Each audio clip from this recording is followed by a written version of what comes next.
안녕하세요. 끝까지 보면 도움이 되는 마주마TV입니다. 하반기에 접어들면서 정부 정책에도 많은 변화가 있습니다. 지원이 확대되는 제도들이 있는데요. 오늘 영상을 통해서 전해드릴 내용은 다가오는 10월부터 신청하여 받을 수 있는 정부 지원 소식입니다. 보통 정부 정책은 소득이나 나이 등 요건을 충족해야 신청할 수 있는 경우들이 많은데요. 오늘 전해드릴 제도도 기존에는 자격 요건을 충족해야 받을 수 있었지만 10월부터는 나이나 소득에 관계없이 누구나 신청할 수 있도록 개정됩니다. 그럼 누가 무엇을 어떻게 받을 수 있는지 관련 소식이 궁금하신 분들은 오늘 영상을 통해서 꼭 확인해 보시길 바랍니다. 그럼 궁금하신 분들은 오늘도 끝까지 봐주세요. 오늘은 영상을 통해서 두 가지 제도에 대해서 소개해 드릴게요. 둘 다 소득이나 나이에 관계없이 신청할 수 있는 지원 제도인데요. 본인뿐만 아니라 부모님이나 자녀 등 가족들을 위해서 꼭 미리 알고 계시면 좋을 만한 제도이니 확인해 보시면 좋겠습니다. 첫 번째 제도는 특별한 자격 요건을 충족하지 않더라도 받을 수 있는 지원으로 2008년부터 시행되어 오고 있는 제도입니다. 대한민국 국민이라면 누구나 신청해서 받을 수 있습니다. 다음 내용 확인하시고 본인도 신청하시고 가족도 신청하셔서 꼭 받으시길 바랍니다. 살다 보면 예측하지 못한 순간 아찔한 사고가 발생할 때가 있습니다. 평범하게 일상을 살다가 갑자기 다치기도 하고 낙상사고가 발생하기도 합니다. 그리고 잠을 자다가 혹은 식사를 하다가 갑작스럽게 위험한 상황에 처하기도 합니다. 1인 가구가 점점 늘어나고 있는 요즘, 특히나 홀로 있는 순간 이런 어려운 상황에 직면하게 되면 더욱 위험할 수 있죠. 이럴 때 우리가 떠올릴 수 있는 것은 나에게 도움을 줄 수 있는 사람들입니다. 가족, 친구, 이웃 등 가까이 있는 사람들을 향해 도움을 요청하는 것인데요.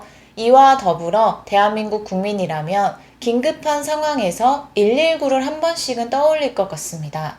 2008년부터 국민들의 안전을 위해서 시행 중인 제도가 있습니다.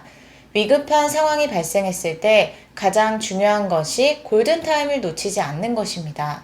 특히나 급성 질환 등 1분 1초가 중요한 질환의 경우는 더욱 그러합니다.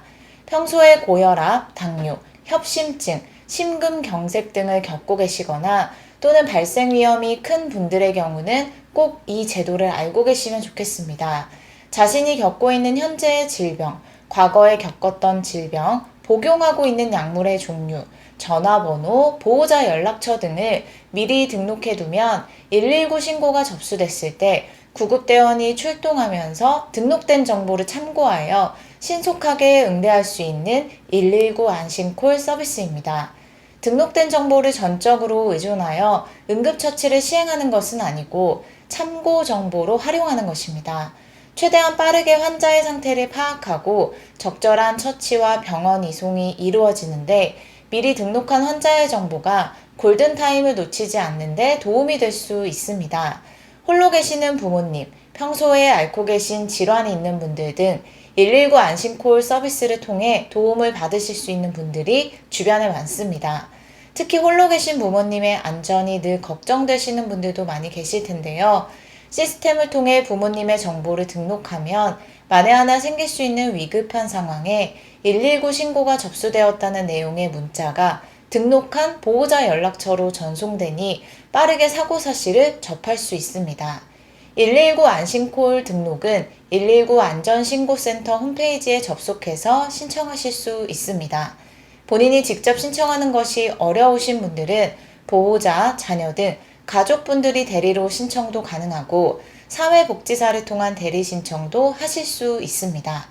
혹시라도 이런 제도가 꼭 있었으면 좋겠다라고 평소에 생각하셨으나 몰라서 이용하지 못하셨던 분들 계시다면 꼭 신청하셔서 긴급한 순간에 필요한 도움 받으시면 좋겠습니다. 다음은 두 번째 제도 소개해 드릴게요. 두 번째 제도는 오는 10월부터 누구나 신청할 수 있도록 개정되어 시행되는 지원 제도입니다. 제도가 처음 시행될 때는 소득과 나이 기준이 있었습니다. 나이와 소득 하위 20%라는 요건을 충족해야 받을 수 있었는데요. 2024년 상반기부터 지원 대상이 확대되면서 소득 기준이 폐지되었습니다.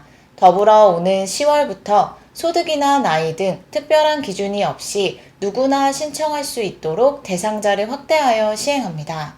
119 안심콜 서비스와 함께 알아두시면 큰 도움이 되실 수 있는 응급안전안심 서비스 제도입니다. 집안의 119로 자동 신고될 수 있는 응급 호출기, 게이트웨이와 화재, 활동량, 출입 감지기를 무료로 설치해드리는 지원 사업인데요. 이런 서비스가 시행 중인 줄 모르고 계신 분들도 많으시고, 알지만 자격 요건을 충족하지 못해서 설치받지 못하는 분들도 계십니다. 현재는 상시보호가 필요한 홀로 거주하는 65세 이상 어르신 및 장애인 가구라면 누구나 신청할 수 있습니다. 올 상반기부터 소득 기준이 폐지되어서 특별한 소득 자격 요건을 충족하지 않아도 됩니다. 그리고 오는 10월부터는 나이나 소득 기준에 부합하지 않는 사람의 경우도 해당 서비스를 이용하고자 한다면 자부담 대상자로 분류해서 서비스를 이용할 수 있도록 추진할 예정이라고 합니다. 매월 부담할 예상되는 비용은 2에서 3만 원 수준이라고 합니다.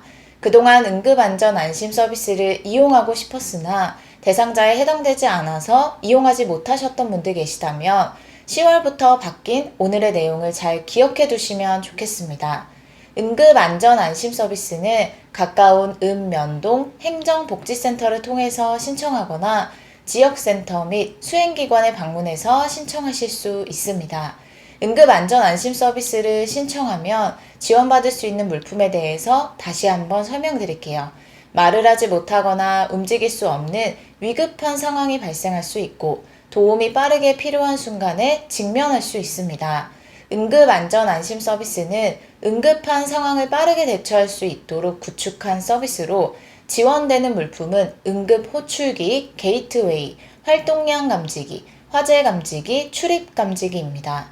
응급호출기는 응급 버튼을 누르면 119 소방서로 연결되고 게이트웨이는 소방서로 연결 또는 저장된 가족 등 비상연락처로 전화가 걸립니다. 활동량 감지기는 움직임이 없으면 알려주며 화재 감지기는 불이 나면 연기를 감지해서 119 소방서로 연결됩니다. 출입 감지기는 문이 열리고 닫힌 걸 알려줍니다. 오늘은 우리 일상에서 알고 있으면 큰 도움이 될 수 있는 중요한 지원 제도에 대해서 살펴봤습니다. 혹시라도 이런 제도를 통한 돌봄이 평소에 필요한 분들이 계시다면 늦지 않게 신청해서 꼭 서비스 받으시면 좋겠습니다. 10월부터 누구나 신청할 수 있도록 달라진다는 점도 함께 꼭 기억하셨다가 신청을 원하시는 분들은 주민센터에 신청해서 이용하시길 바랍니다. 오늘도 끝까지 봐주셔서 정말 감사합니다. 구독과 좋아요, 알림 설정 꼭 부탁드립니다. 감사합니다.